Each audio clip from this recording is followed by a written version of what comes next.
kinuwento ka ni Fiang sa amin bro eh. Yung interest nyo, yung mahilig ka, paborito mo daw si Jujutsu Kaisen. Yeah, sa anime. Sa anime. Tapos wala naman daw siyang alam, pero para daw may pwede kayong pagkwentuhan, pag-usapan, nanonood na rin siya.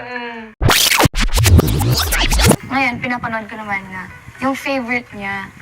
Kasi every time na nagkakwento siya ng Jujutsu Kaisen, hindi ko maintindihan.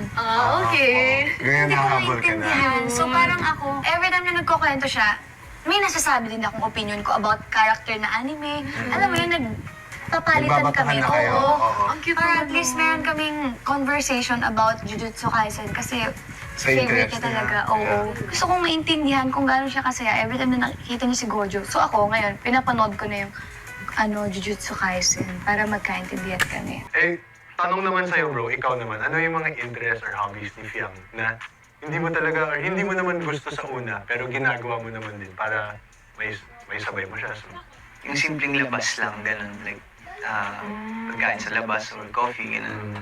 Or, ganun, hanap lang ng spot. Yung mga ganung bagay kasi nakasanayan ko, basta lang nasa bahay lang ako nanonood. Nakahigayo lang ako.